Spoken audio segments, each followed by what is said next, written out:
The day grows quiet now, and somewhere beyond the edge of waking thought, a door opens to a place you've never imagined walking.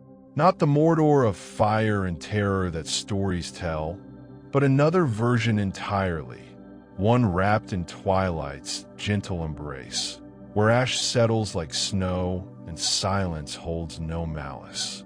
Tonight, you are invited to step through the twilight gate, where the very air seems to whisper that all battles are done, all wars are ended, and what remains is only the profound peace that follows after storm.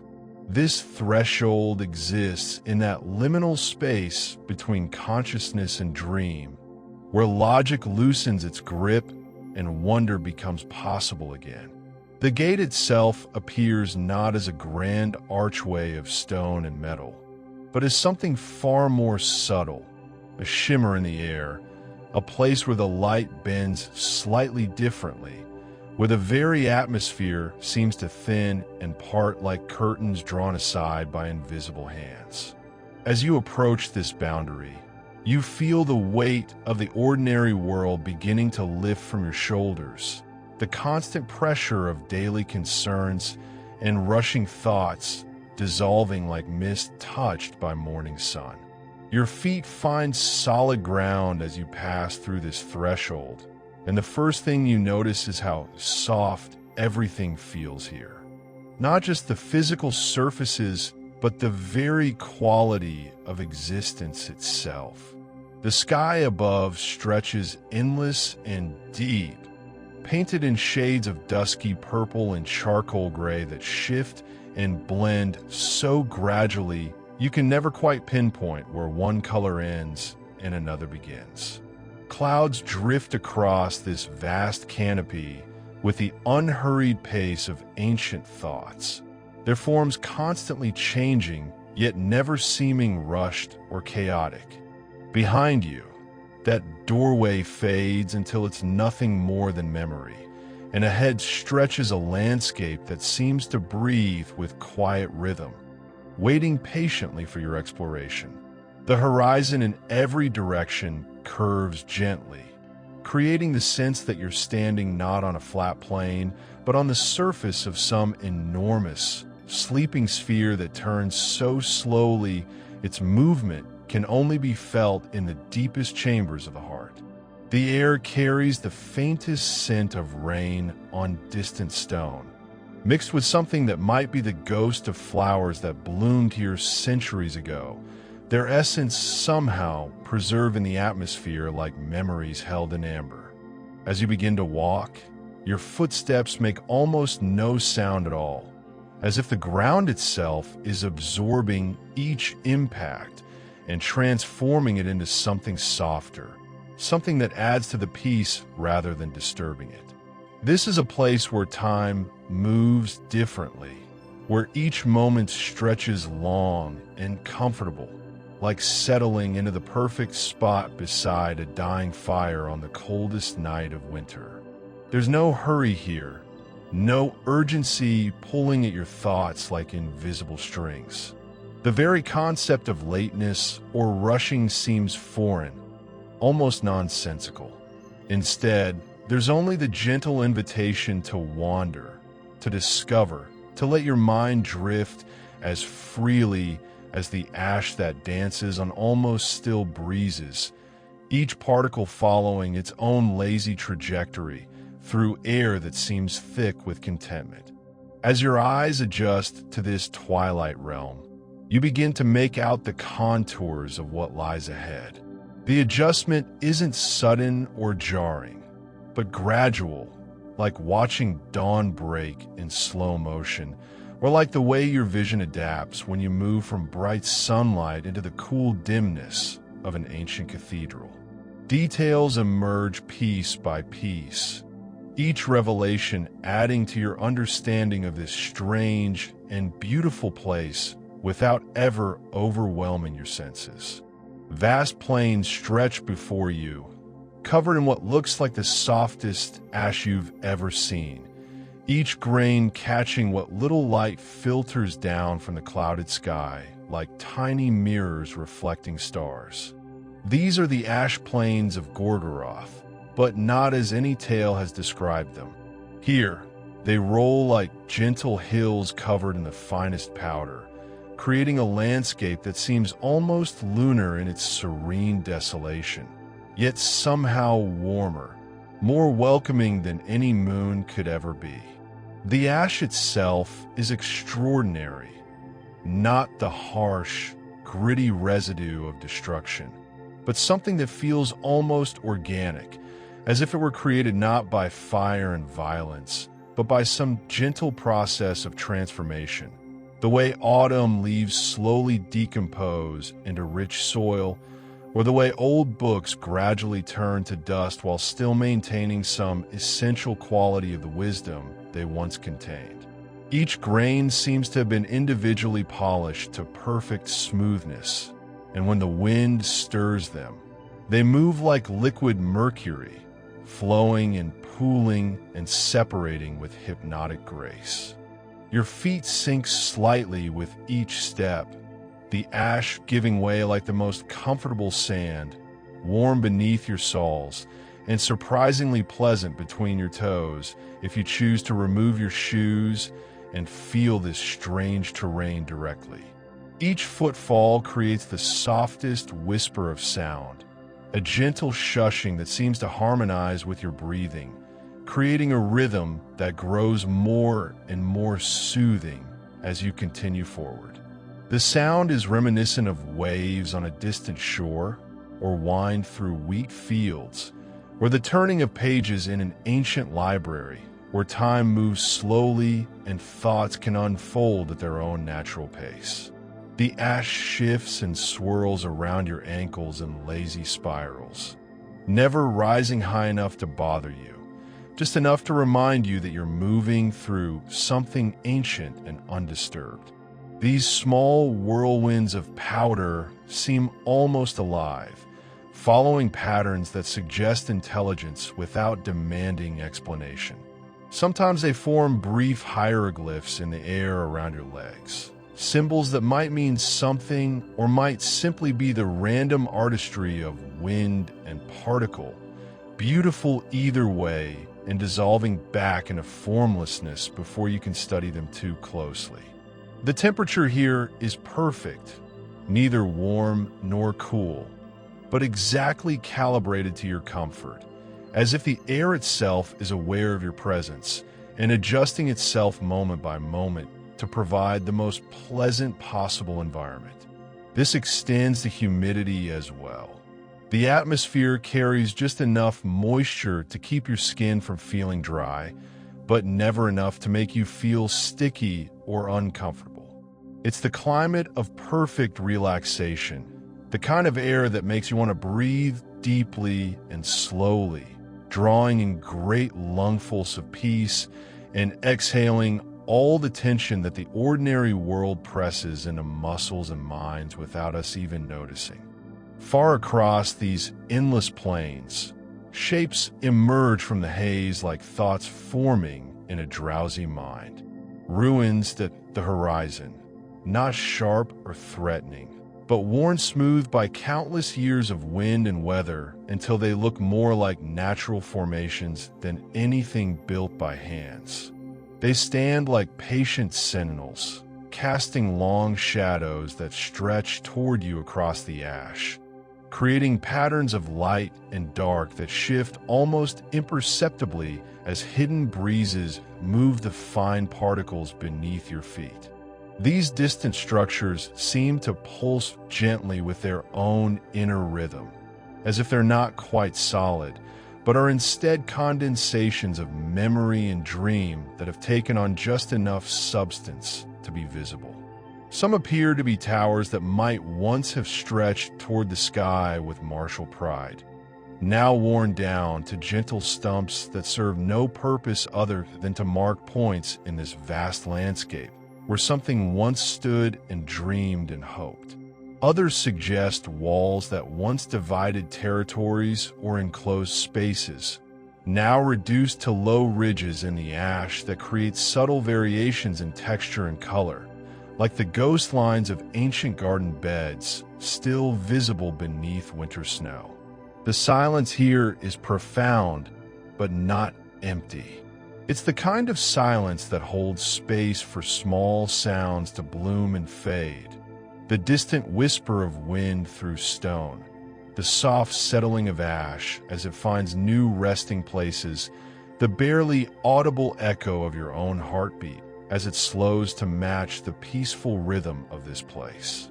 Sometimes, if you pause and listen carefully, you can hear what might be the faint murmur of old streams running far beneath the surface, their voices muffled by layers of time and sediment, adding to the symphony of gentle sounds that makes this desolation feel strangely alive.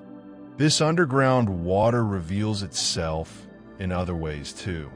Occasionally, as you walk, you notice that the ash in certain areas has a slightly different texture, a faint dampness that suggests moisture seeping up from hidden springs far below. These spots feel cooler beneath your feet, and if you kneel and press your palm to the surface, you can sometimes detect the slightest vibration, the ghost of water moving through stone channels carved by centuries of patient flow. The plant life here, such as it is, consists mainly of things so subtle you might miss them entirely if you weren't paying attention. Tiny crystalline formations that might be minerals or might be some form of life. So simplified, it exists at the very boundary between organic and inorganic. Patches of what could be lichen, so flat and colorless, they're nearly invisible until the light hits them at just the right angle, and they shimmer briefly with internal luminescence. Occasionally, the rarest treasure of all, a single blade of grass so pale it's almost translucent, growing alone in the ash like a declaration of hope made visible. As you walk deeper into these plains, the texture beneath your feet changes subtly. Sometimes the ash is fine as flour, creating tiny puff clouds around your feet that dissipate almost immediately in the still air. Other times, it's mixed with smooth pebbles that roll away from your steps, with tiny clicking sounds like distant rain on leaves, each pebble perfectly rounded by forces you can only imagine. Occasionally, your foot encounters something that might once have been carved stone, a corner worn round, a surface that feels too smooth to be natural. But these remnants of whatever came before only add to the dreamlike quality of your journey rather than disturbing it. The discovery of these hidden artifacts beneath the ash becomes a kind of gentle treasure hunt. A curve of metal so corroded it's more suggestion than substance, warm to the touch and humming almost inaudibly when the wind passes over it. A piece of ceramic, its original color impossible to determine, but glazed in such a way that it reflects the twilight sky like a fragment of captured clouds. Each find is small enough to hold in your palm, beautiful enough to study for long minutes, and mysterious enough that you eventually place it gently back where you found it, adding your own brief moment of appreciation to the countless moments of wind and weather that have brought it to this state of worn perfection. The light here never seems to truly change, remaining at that perfect level between day and night, where everything is visible but softened, where shadows have weight but no menace. It's the light of deep evening, when the world grows quiet and minds turn inward, when thoughts slow and become more like gentle waves than rushing currents. In this light, even your own shadow becomes a companion, stretching long and thin beside you, keeping perfect pace as you make your way across these vast, whispering plains. This consistent illumination creates a sense of existing outside normal time, where the usual markers of progress, the movement of sun and shadows, the changing quality of light, are replaced by more subtle rhythms. The ash itself seems to glow very faintly from within, as if each grain contains a microscopic ember that will never quite die out. This inner light is so subtle you're never sure if you're actually seeing it or simply imagining it, but it adds to the sense that this entire landscape is somehow alive, somehow aware of your presence and responding to it in ways too delicate for conscious perception. The sky above participates in this temporal suspension as well. The clouds move, but so slowly that their motion is more felt than seen, like watching the hour hand of a clock or observing the growth of plants. Stars occasionally become visible through thin spots in the overcast, but they don't twinkle in the usual way. Instead, they pulse gently with the same rhythm you're beginning to recognize as the heartbeat of this entire realm. Slow, steady, peaceful, like the breathing of someone in the deepest, most restorative sleep. Gradually, almost without noticing when the transition began, the flat expanse starts to give way to subtle rises and falls in the landscape. The ash-covered ground begins to slope upward and ahead, emerging from the perpetual haze like a memory becoming clearer. You can make out the shape of what was once a mighty fortress. Its walls rise from the ash-covered hills, but time and weather have gentled even these ancient stones until they seem more like natural cliffs than anything built for war. The approach to this structure takes you through terrain that becomes increasingly varied and interesting. Small valleys between the rolling hills create pockets where the ash has drifted deeper, forming smooth dunes that shift slightly in the breeze.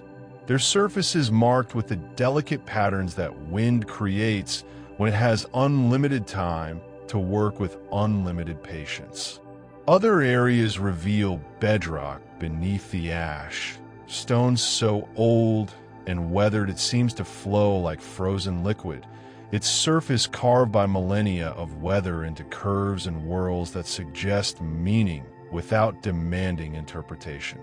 As you draw closer to what you now recognize as the silent ramparts, the very air seems to thicken with history. Not the heavy, oppressive weight of tragedy, but something more like the atmosphere of an old library or a museum where beautiful things have been carefully preserved for generations. There's a sense of accumulated time here, of countless seasons cycling through their changes while these stones stood patient watch over the transforming landscape. These are the silent ramparts, and as you approach them, you realize that their silence is not the absence of sound, but rather the presence of perfect peace. The stones themselves seem to hum with a low, almost inaudible vibration, as if they're singing a lullaby too deep for conscious hearing, but perfectly pitched for the part of your mind that's already beginning to drift toward rest. The walls stretch high above you, their surfaces worn smooth and marked with the gentle stains of countless seasons, creating patterns that look almost like writing in a language made of shadow and time. The fortress reveals itself to be far more complex than it appeared from a distance. What seemed like simple walls are actually part of an intricate system of courtyards, passages, and chambers, all connected by corridors that wind through the stone with organic curve that suggests they were carved by water rather than built by hands. The overall effect is of architecture that has learned to flow like nature, where every angle has been softened and every harsh edge worn away until the entire structure feels more grown than constructed. You find yourself at the base of a wide stairway carved into the stone, each step worn into a perfect curve by the passage of feet that walked here long ago. The steps are exactly the right height for comfortable climbing, and as you begin to ascend, your hand naturally finds the smooth channel worn into the stone wall beside you. a handrail created not by design, but by the countless palms that have traced this same path over the centuries. The stone is warm beneath your touch, holding just enough heat to be comforting without being intrusive, as if the rock itself has learned to welcome visitors and make them feel at home. Each step upward brings you higher into the fortress, past archways that frame views of the ash plains below, past empty rooms where shadows pool like still water and dust motes dance in the filtered light. The architecture here has been simplified by time, with sharp edges worn away and harsh angles softened until everything flows together in curves and gentle transitions. Windows have become viewing frames for the landscape beyond. Their glass long gone, but their openings perfectly positioned to catch whatever light remains in the sky and direct it into the interior spaces in ways that create constantly shifting patterns of illumination. The rooms you pass tell stories without words. A chamber with stone benches arranged in a circle, worn smooth by countless sittings, where the acoustics are so perfect that the smallest whisper carries clearly to every seat. An alcove with niches carved into the walls, each niche the perfect size to hold a single candle, though no candles burn there now, only the faint scent of wax that might be memory or might be imagination.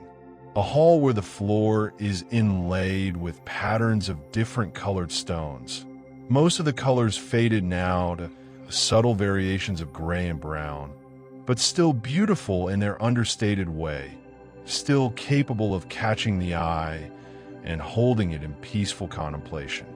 As you climb higher, you begin to notice details that speak of the careful hands that once shaped this place. Here, a section of wall bears the faint impression of carving, swirls, and geometric patterns that might once have been bright with paint or inlay, now reduced to gentle depressions that your fingertips can trace like reading Braille. The patterns seem to tell stories, though in what language you cannot say. Some sections suggest stylized plants or animals, others pure geometry that seems to dance and flow beneath your touch. All of it worn to just the right degree of visibility, clear enough to appreciate, subtle enough not to overwhelm. There, a doorway frame still shows the subtle flair that once made it beautiful, though beauty here has evolved into something quieter, more essential, like a face that has grown lovely through years of kindness rather than youth. The proportions of these doorways are perfect, each one sized to make passage through it feel natural and comfortable, neither cramped nor overwhelmingly grand. Some still retain traces of their original hardware.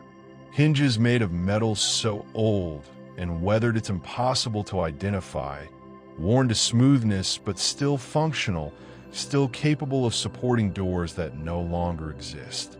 The corridors you walk through echo softly with your footsteps, but even these echoes seem muffled and warm, as if the stone itself has learned to embrace sound rather than simply reflecting it. The acoustics change subtly from room to room, creating a variety of sonic environments that range from the intimate to the expansive. In some chambers, your voice would carry with perfect clarity to every corner. In others, sound seems to be absorbed almost completely, creating pockets of such profound quiet that you can hear your own heartbeat and the gentle whisper of air moving in and out of your lungs. Sometimes you pause at windows that look out over different aspects of this strange realm, and in each view you see something new. Distant spires that might be rock formations or ancient towers, valleys where mist gathers like sleeping breath, ridges that catch the light in ways that suggest hidden paths winding through the landscape. Each window is positioned with such care that the view it frames seems like a carefully composed painting, with every element balanced perfectly to create maximum beauty and serenity. From one particular window, positioned at just the right height to rest your elbows on the worn sill, you can see something that makes you pause and look more carefully. The sill itself is worth examining. Worn smooth by countless elbows and forearms, carved with small channels that might have been decorative originally, but now serve the practical purpose of directing rainwater away from the opening. The stone here is warm to the touch, and if you rest your weight on it and look out at the landscape beyond, you feel supported and secure, as if this window was designed specifically for quiet contemplation. Below and to your left, the ash-covered landscape dips and folds into what looks like a small valley, but this depression in the earth seems different from the surrounding terrain, where everything else is painted in shades of gray and silver. This hollow shows hints of something else, the faintest suggestion of green, the subtle gleam that might be water catching light. The contrast is so gentle that you might miss it entirely if you weren't looking carefully. But once you see it, the difference becomes unmistakable. This is clearly a place where different rules apply, where the usual patterns of this peaceful realm have been modified by some local condition that allows other forms of life and beauty to flourish. The sight draws you back to the stairway, and you find yourself descending now, following corridors that lead down and away from the main body of the fortress. The stone passages here are narrower, but no less welcoming, with walls that curve gently and floors that slope at just the right angle to make walking effortless. The architects who designed these paths understood something important about human movement and comfort, creating spaces that feel natural to inhabit and pleasant to traverse. The air grows slightly cooler as you descend, and with the temperature change comes a new scent, something fresh and clean that cuts through the mineral smell of stone and ash, something that speaks of water and growing things. It's not a sharp or overwhelming fragrance, but subtle and complex, layered with notes that you recognize without being able to name. There's something that might be moss, something that could be flowing water, something that reminds you of gardens after gentle rain. The light changes too as you move deeper into the fortress's lower levels, where the upper chambers were illuminated by filtered sunlight from the windows.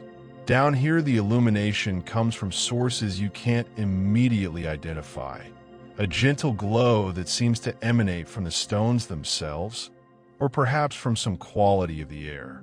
It's not bright enough to read by, but perfectly adequate for walking, and it has a warm, golden quality that makes everything it touches look peaceful and inviting. You emerge from the fortress through an archway that frames the entrance to what can only be called the Forsaken Glen, though nothing about this place feels truly forsaken. Instead, it feels like a secret that the earth has kept hidden, a pocket of different possibility tucked away in the folds of this transformed landscape. The archway itself is a masterpiece of weathered stone, its curves so perfect that it seems to draw your eye naturally down into the depression beyond, while its proportions create a sense of anticipation and welcome rather than mystery or foreboding. The depression is deeper than it appeared from above, its sides lined with stone that has been carved by water into smooth channels and gentle curves. These aren't the harsh, angular cuts that fast-moving water makes, but the soft, organic shapes that come from centuries of patient flow, water that had all the time in the world to work with stone that was willing to be shaped. The walls of the glen show layer upon layer of different types of rock, creating striations of color and texture that tell the story of this place's formation across vast spans of geological time. At the bottom of this glen, Impossible as it seems in this land of ash and silence, water moves. Not the rushing torrent of a mountain stream, but something far more soothing, the gentle trickle of spring water finding its way between stones, creating a sound like whispered conversation or the turning of soft pages. The water here is perfectly clear, so transparent that it seems to magnify and clarify everything beneath its surface. Pebbles on the stream bed look like jewels, each one distinct and beautiful, while larger stones create small eddies and pools that catch and hold the gentle light. The stream follows a winding course through the glen, sometimes spreading out into broader, shallower areas where the water moves so slowly it barely seems to move at all. Other times gathering itself into narrow channels where the flow becomes more pronounced and the sound more noticeable. In the broader areas, the water is warm to the touch, heated by its passage through sun-warmed stone. In the narrower channels, it runs cooler and faster, creating tiny waterfalls no taller than your hand that nonetheless add their own delicate music to the overall symphony of flowing water. The water pools and natural basins carve from the living rock, each pool reflecting what light filters down from above and creating small mirrors that double the sense of space and depth. These pools are of various sizes, from intimate little cups that might hold a cupped handful of water to larger basins deep enough to sit in if you chose to do so. The stone that forms these basins has been polished by the water to an incredible smoothness, creating surfaces that are pleasant to touch and comfortable to rest against. Around these pools, life has found a way to persist. Not the abundant growth of fertile lands, but something more precious for its rarity. Patches of moss so soft they seem to glow with their own inner light. Tiny ferns that unfurl like sleeping thoughts becoming dreams. Grasses that grow in small clusters and wave gently in breezes too subtle to feel on your skin. Each plant here seems to have been placed with artistic precision, contributing to an overall composition that feels both natural and designed, as if nature itself had developed an aesthetic sense and was using this hidden glen as a canvas for its most subtle artwork.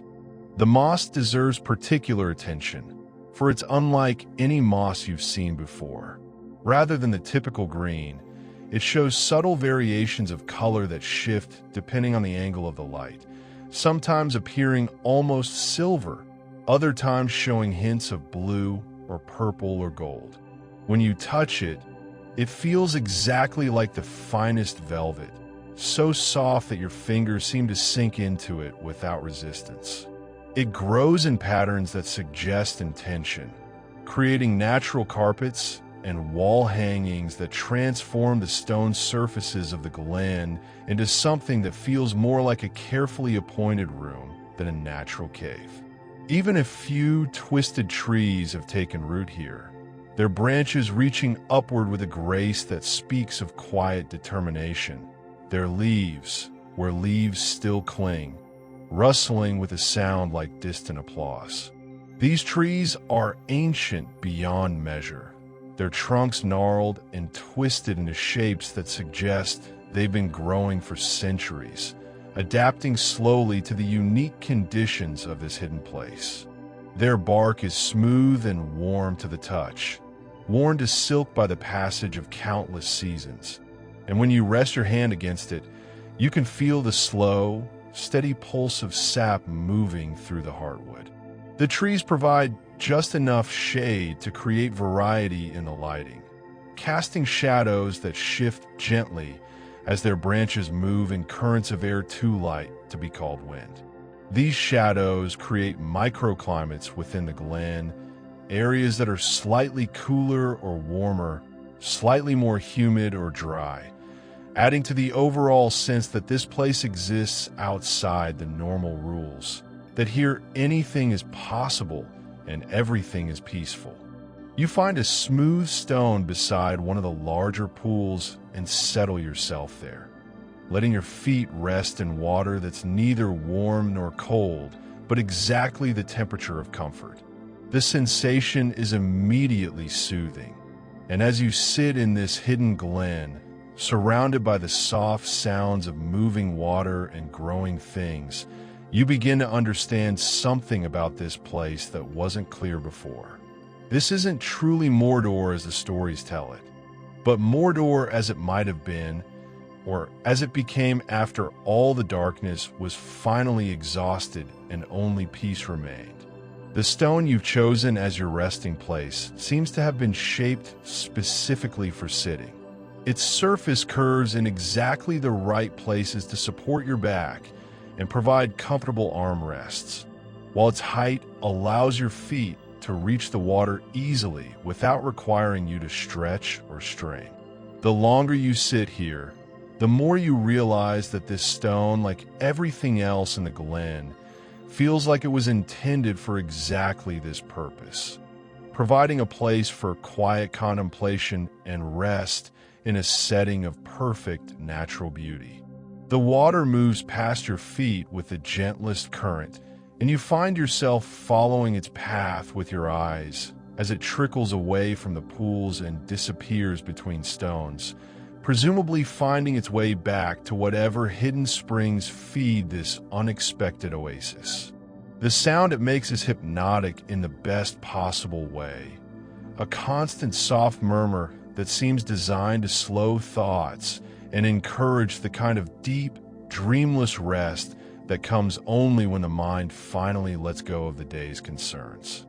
As you watch the water flow, you begin to notice patterns in its movement, the way it curves around obstacles, the way it finds the lowest path, the way it pools and gathers before moving on. These patterns seem to mirror something in your own thoughts, suggesting a kind of natural rhythm that underlies both the movement of water and the movement of consciousness toward rest and peace. When you eventually rouse yourself from this restful spot, it's with the reluctance of someone leaving a perfect bed on a cold morning.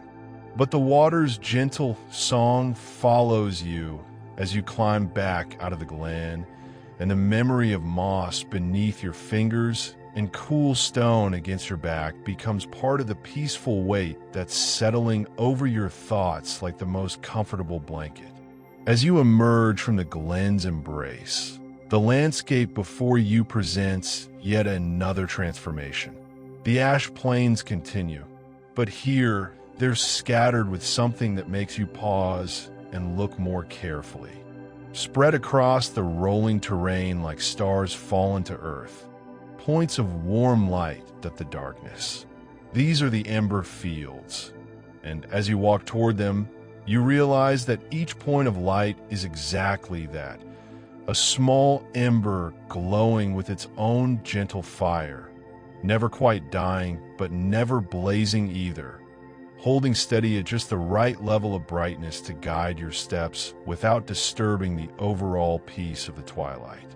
The transition from the area around the glen to the Ember Fields is gradual but noticeable.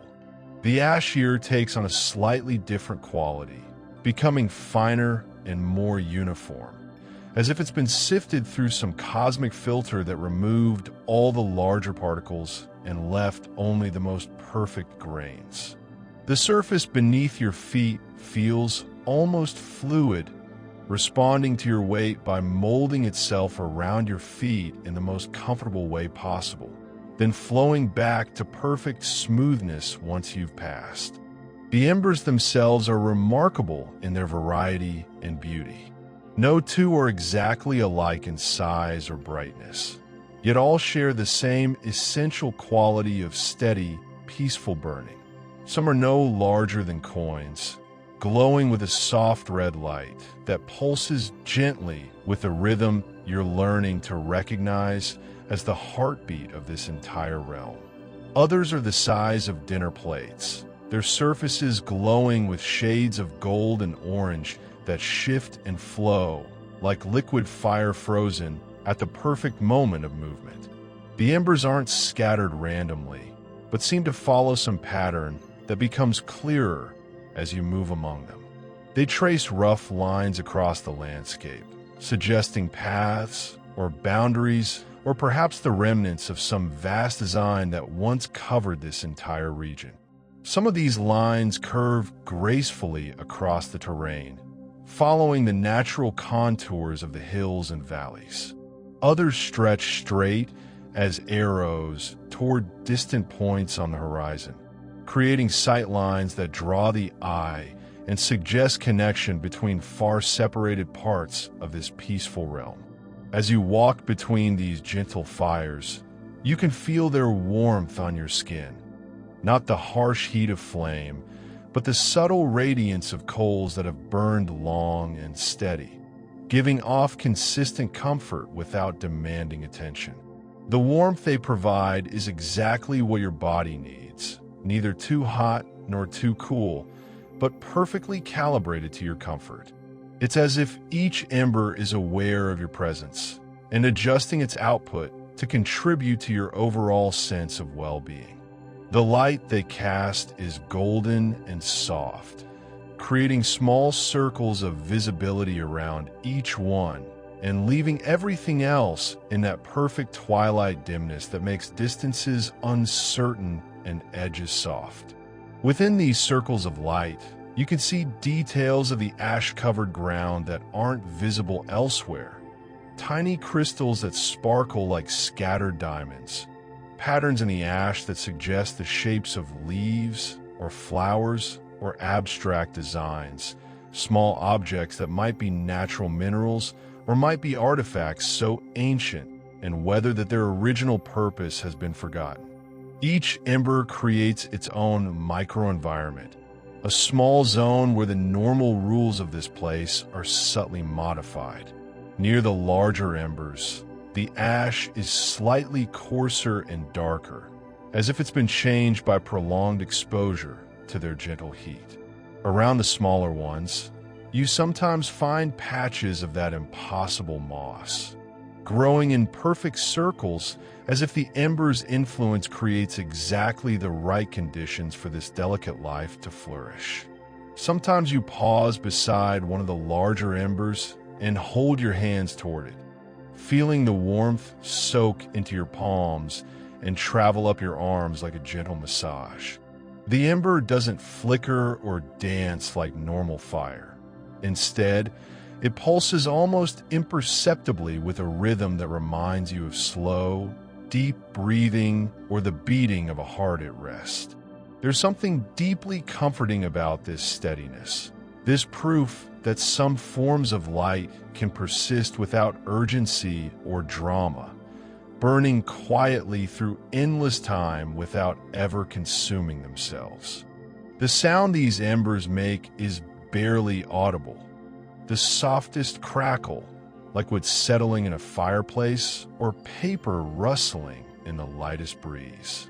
But when you're walking among dozens of them, their tiny sounds combine into something that's almost like music, a symphony of barely there percussion that provides the perfect background for contemplation and the gradual settling of thoughts into deeper, quieter patterns.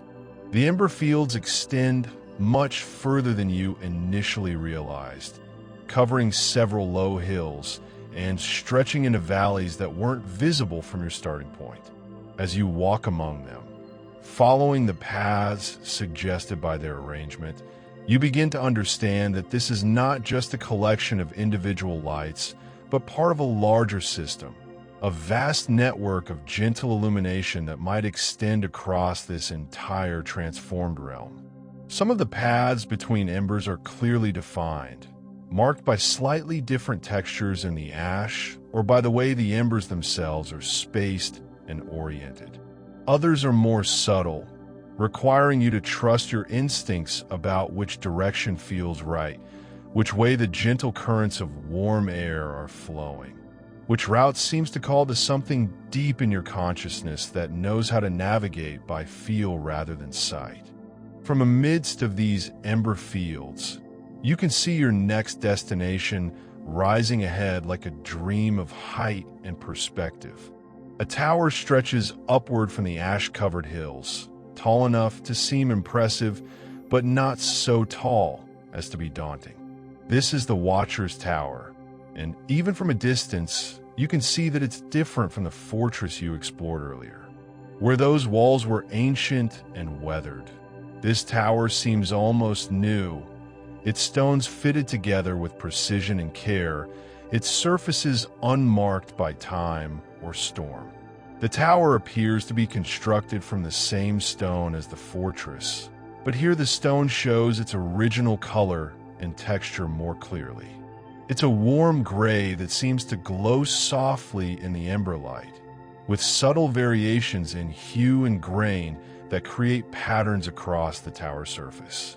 These patterns aren't random, but seem to have been selected and arranged with artistic intent, creating a structure that's both functional and beautiful, both imposing and welcoming. The walk toward the tower takes you through the heart of the Ember Fields, and you find yourself following what might be a path marked out by the arrangement of the glowing coals. They're closer together here, creating something like a roadway of light that leads directly to the tower's base. With each step, the gentle warmth surrounds you more completely, until you feel as if you're walking through the breath of some vast, sleeping creature whose every exhalation carries comfort and peace.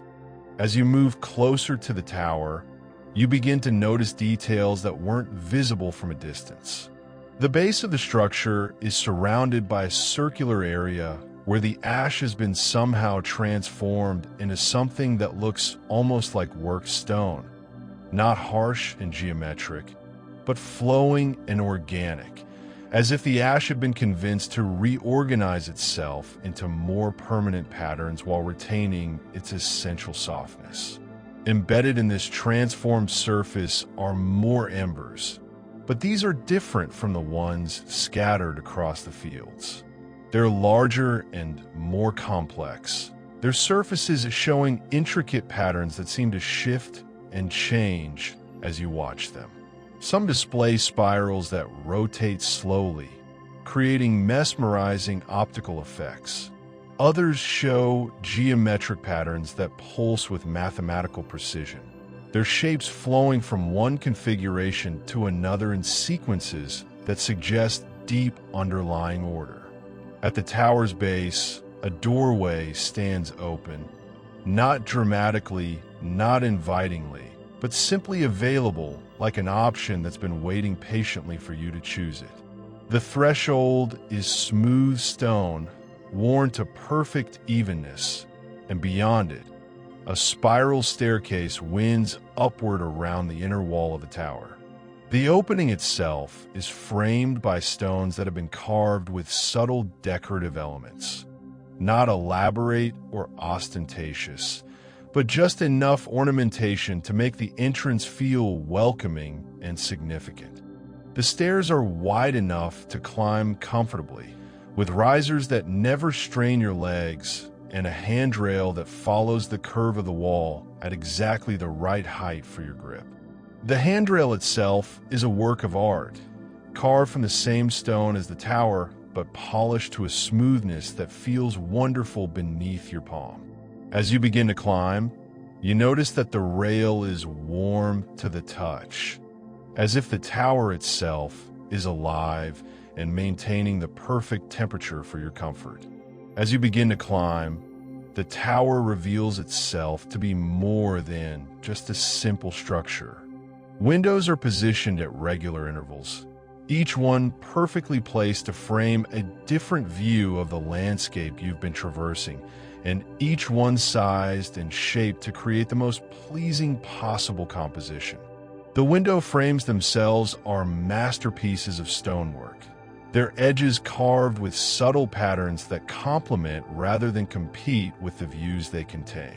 From the first window, you can look back across the ember fields, seeing the pattern of lights spread out below like a constellation that's come to rest on the earth. The view makes clear just how far you've traveled and how much beauty lies in the journey you've taken. The ember fields from this height reveal patterns that weren't visible from ground level. Vast spirals and geometric shapes traced in light across the landscape, suggesting meanings that don't need to be understood to be appreciated. The second window offers a view of the fortress you explored earlier. The silent ramparts, now visible as part of a larger complex of ruins that extends much further than you realize from ground level. From this height, you can see how the fortress connects to other structures, how it's part of a network of ancient buildings that once spread across this entire region. The ruins look peaceful and dignified from this perspective, like elderly relatives who have earned their rest and now serve mainly as sources of wisdom and comfort. Higher windows show different perspectives on the places you visited. There's the hidden glen, appearing from this height as a dark spot of green in the ash-covered landscape, like an emerald dropped into gray sand. The contrast is even more striking from above, making it clear just how special and unusual that little oasis truly is. You can even make out the glint of water moving through the glen, a tiny silver thread that catches what light filters down from above. Each view adds to your understanding of this transformed realm, showing you how all these seemingly separate places are actually part of one vast, interconnected landscape of peace and quiet wonder. The ash plains stretch to every horizon, but they're broken and varied by countless features that weren't visible from ground level. Small valleys, gentle hills, scattered ruins, other ember fields, patches of different terrain that suggest a dozen other adventures waiting to be explored. The climb itself becomes a form of meditation. Your breathing settles into the rhythm of steps, and your heartbeat slows to match the measured pace that feels most natural in this place. The stone beneath your feet is smooth and warm, and the handrail under your palm seems to pulse very gently with that same warmth, as if the tower itself is alive and dreaming, and you're climbing through its sleeping thoughts. The interior of the tower is as carefully designed as its exterior. The central spiral is wide enough never to feel cramped, and the curve of the staircase is so gentle that climbing never becomes strenuous. The walls are smooth but not plain, decorated with subtle patterns that emerge from the natural grain and color variations in the stone. Sometimes these patterns seem to suggest images, faces, landscapes, abstract designs, but they're always subtle enough that you might be imagining them, and beautiful enough that it doesn't matter whether they're real or not. When you finally reach the top of the tower, the achievement feels both significant and effortless, as if you've accomplished something important without having to strain or struggle. The view that opens before you takes what's left of your breath away, not with drama or overwhelming spectacle, but with a profound sense of completion that comes from seeing something whole for the first time. From this height, you can see the entire realm spread out below you like a map of serenity. The ash plains stretch to every horizon, painted in subtle shades of silver and gray that shift and change as clouds move across the darkening sky above. Everything you've experienced is visible from here, but more than that, you can see how it all fits together. The ember fields form patterns that are clearly visible from this height, spirals and curves that suggest meaning without demanding interpretation, beauty that exists for its own sake rather than as symbol or message. The ruins scattered across the landscape reveal themselves as part of a vast network of structures, all connected by pathways that show as slight variations in the color and texture of the ash-covered ground. These pathways create a web of connection that spans the entire visible realm, suggesting that this place was once fully inhabited and that the peace you're experiencing now grew out of community and shared purpose rather than isolation and abandonment. But what draws your attention most is what lies ahead. Places you haven't yet explored, mysteries that wait patiently for your eventual discovery. To the north, the landscape seems to fold and change, creating what might be caverns or deep valleys where different adventures await. The terrain there shows hints of different colors and textures, subtly distinct from the Ash-Plains you've been crossing, suggesting that your journey through this peaceful realm is far from over. To the east, veils of mist or smoke drift across the terrain, suggesting regions where reality itself might be softer, more dreamlike than what you've experienced so far. These veils move with their own rhythm, sometimes revealing glimpses of the landscape beneath them, other times obscuring everything in drifting curtains of gray and white that seem to exist at the boundary between the visible and the imagined. From this vantage point, you can also see that this is indeed a living landscape, one that changes subtly even as you watch. The ember fields pulse gently in unison, like the beating of an enormous heart. The mists shift and flow like slow rivers of cloud, revealing and concealing features of the terrain in a dance that never quite repeats itself. Even the Ash-Plains seem to breathe, their surfaces rising and falling almost imperceptibly, as if the entire realm is alive and dreaming, and you're fortunate enough to be wandering through its sleep. The air at this height is thin but not uncomfortable, carrying scents from all the places you've been. The mineral smell of weathered stone, the fresh dampness of the hidden glen, the warm comfort of the glowing embers. But there are other scents too, hints of what lies ahead in your continued exploration of this peaceful realm. Something that might be the ocean, though you could see no water from here. Something that could be flowering plants, though you've seen few flowers in your journey so far. Something that reminds you of libraries and old books, suggesting places of learning and contemplation still to be discovered. The platform at the top of the tower is spacious and comfortable, with a low wall around its perimeter that's exactly the right height to lean against while taking in the view. The stone of this wall is polished smooth and warm to the touch, and at regular intervals there are broader sections that serve as perfect seats for extended contemplation. The tower's designers clearly intended this space to be used for exactly what you're doing now. Quiet observation of the peaceful realm spread out below. Looking toward the north, you decide that the mysterious formations you can see from here are worth investigating. The tower's staircase spirals back down just as comfortably as it rose, and soon you're standing again at its base, looking toward terrain that promises new discoveries. The ember fields extend in that direction too, but more sparsely, creating pools of gentle light in what appears to be increasingly varied landscape. As you walk north from the tower, the ground beneath your feet begins to change.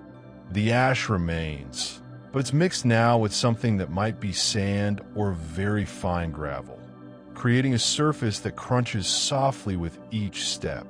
The sound is pleasant rather than intrusive, like walking on the gentlest snow, and it adds a new note to the quiet symphony of sounds that surround your journey. The changes in the landscape become more pronounced as you continue. What appeared from the tower to be simple variations in terrain reveal themselves to be the entrances to something far more intriguing.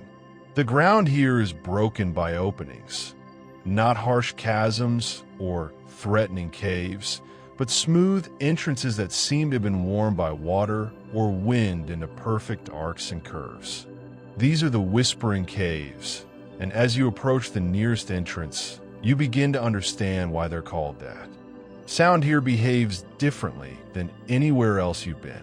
Every footstep, every breath, every tiny noise you make is caught by the stone and transformed into something musical. The caves don't simply echo, they harmonize, taking each sound and returning it as part of a complex, ever-changing chord that seems to be composed of wind and water and the deep, slow breathing of the earth itself. The entrance you choose is wide and welcoming, sloping downward at an angle that makes walking effortless. The walls here have been carved by centuries of moving air and trickling water into flowing shapes that seem almost intentional, as if some artist had worked to make these passages as beautiful as possible. Your hand on the wall finds surfaces that range from smooth as glass to delicately textured, with patterns that your fingers can trace like reading a story written in stone. As you move deeper into the cave system, the whispers that give these caverns their name become more apparent. It's not voices you're hearing, but the sound of air moving through countless small openings in the rock, creating a constant, gentle susurration that rises and falls like breathing or waves on a distant shore. Sometimes the whispers seem almost to form words, but words in a language you don't need to understand to find comforting. The deeper passages open into chambers of various sizes, each with its own acoustic character. Some amplify the whispers until they become a soft roar of white noise that fills your mind with peaceful emptiness. Others take the smallest sounds, the rustle of your clothes, the soft pad of your footsteps, and turn them into delicate melodies that seem to dance around your head like invisible birds. Water plays its part in this underground symphony too. Somewhere in the depths, streams run through stone channels carved by their own persistence, adding the music of moving water to the chorus of whispers.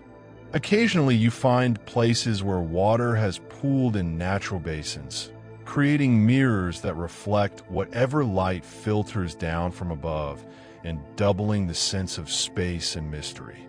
Eventually, though, the gentle pull of continued exploration draws you back toward the surface.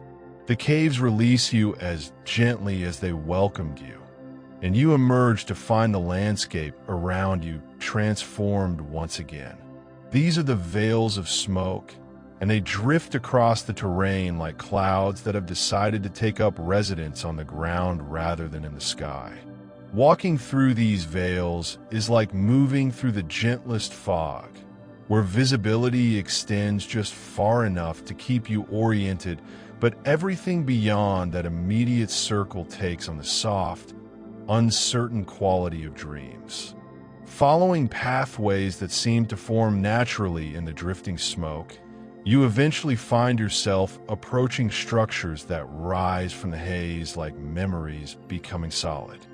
These are the echoing bridges, and as you step onto the first one, you understand immediately why they bear that name. Every footstep creates a sound that bounces off the stone and travels out into the emptiness beneath and around the bridge, returning as echoes that seem to come from vast distances. But these aren't harsh, alarming echoes. Instead, they're soft and musical, as if the bridges themselves are enormous instruments designed to turn every sound into part of a gentle, ongoing composition.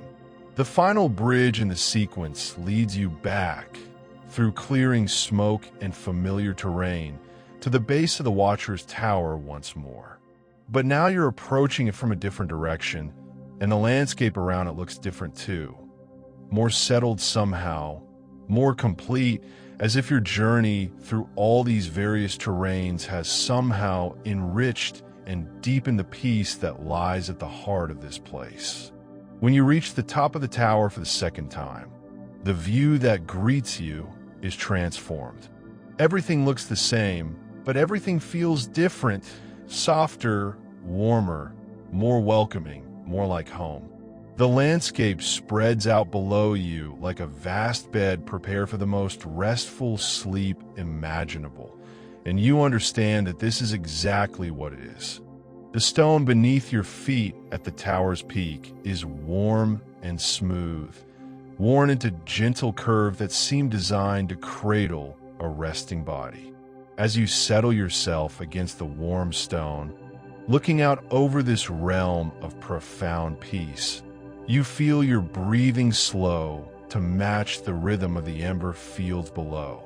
Your heartbeat quiets to harmonize with the distant whisper of water moving through hidden channels.